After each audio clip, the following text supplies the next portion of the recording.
On a eu du mal à rentrer dans le match, premier quart-temps difficile, ils ont eu de l'adresse, nous en défense on était moyens. C'est souvent comme ça, on n'arrive pas à bien entamer les matchs et ensuite on a resserré, parce qu'on a pris 21 points en premier quart-temps, on a resserré dans le second, on prend que 11 points et ensuite dans le troisième et quatrième on a quasiment plié le match en défense et on a retrouvé un petit peu de jeu en attaque. Julien, ton analyse? C'est la même, on a toujours du mal sur les débuts de mi-temps, même début de deuxième mi-temps on s'est pris 5 points d'affilée pratiquement, je crois bien. Après on a toujours eu du mal à attaquer les zones, panne d'adresse à chaque fois et puis peut-être trop de facilité sur les shoots. On avait toujours un gars qui était démarqué et puis après on arrive toujours Après ce qu'il faut dire c'est que voilà, nous cette poule là on est la meilleure défense de la poule. Ce soir ils mettent 65 points, pas 62 points, nous on met 73, 74 points.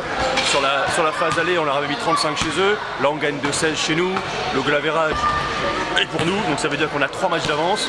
Si on fait pas les cons, le championnat est quasi plié. On a l'impression que vous avez eu du mal à mettre vos systèmes en place, notamment défensifs. Le système défensif, sur une zone, on a un problème de rotation défensive. C'est-à-dire que bon là on a des mecs qui se donnent, qui jouent à l'envie, à l'énergie, et des fois on est généreux. Et quand on est généreux, c'est délicat après de garder comment ça analyse en défense, de faire les rotations. Mais en deuxième mi-temps, ça a été plutôt pas mal. Offensivement, il n'y avait pas eu une grosse réussite Non, l'adresse ça va, ça vient, de toute façon. Il y a des jours où on met tout, et puis là aujourd'hui... René Prone, 3 sur 3. Ouais, c'est ce que j'allais dire. René Prone, 3 sur 3, 3 points.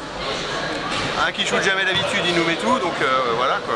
On a aussi un effectif de 10 personnes qui peut jouer à ce niveau tout le temps, donc... Non, puis ce qu'il faut dire, c'est qu'il y a une très bonne ambiance dans l'équipe.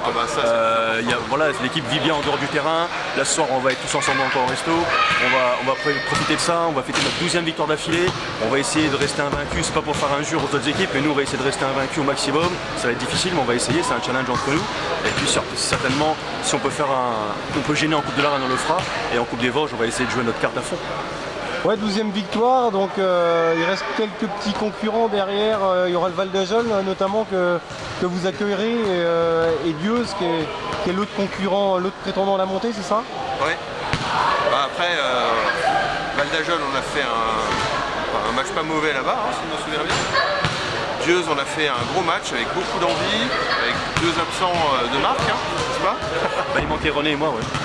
Mais ils ont gagné 90-85 là-bas, ce qui n'est pas évident, et ça a permis de conserver notre invincibilité, sachant qu'en plus là on va beaucoup se déplacer, là le mois qui va arriver, on va pas mal jouer à l'extérieur, et par contre ce qui est bon pour nous, c'est qu'aujourd'hui on a joué les équipes qui sont premières du championnat, notamment donc Bar-le-Duc, on les met de 3 points derrière nous, on reste plutôt maître chez nous, et à l'extérieur on peut faire des coups. Et encore une fois j'insiste, c'est pas parce qu'il y a un ancien pro dans l'équipe, quoi que ce soit, c'est parce qu'il y a 10 mecs qui jouent au ballon ensemble, parce qu'il y a 10 mecs qui se partagent la balle, qui ont envie de faire quelque chose ensemble, parce que les mecs ils vivent bien ensemble, et du coup à Nobexi, comme c'était le cas l'année dernière à Vittel où j'ai joué, cette année je suis un peu moins blessé, donc je suis un peu plus présent sur les matchs, et franchement on prend du plaisir, et si on peut monter on se privera pas, et si on peut faire un coup en Coupe des Vosges et en Coupe de la Reine on se privera pas. Alors justement, comment vous vous situez si vous montez à l'étage supérieur?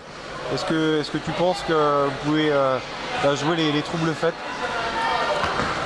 Moi je pense que clairement avec l'effectif qu'on a, il y a forcément toujours il y a des gens qui sont de plus en plus intéressés par Nobexi parce qu'il y a des gens qui sont venus d'excellence comme par exemple Damien qui est notre shooter, qui arrive de Saint-Max, donc il était attiré par le petit équipe de Nobexi où ça s'entendait bien, où il y avait quand même du basket, à l'entraînement ça joue dur, donc les mecs qui sont intéressés par Nobexi.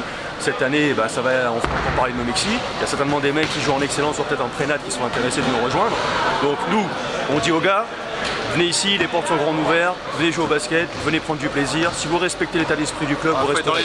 Si vous ne respectez pas l'état d'esprit du club, clairement le groupe va vous dégager. Mais pour le moment, tout le monde joue le jeu et tout le monde est content d'être là.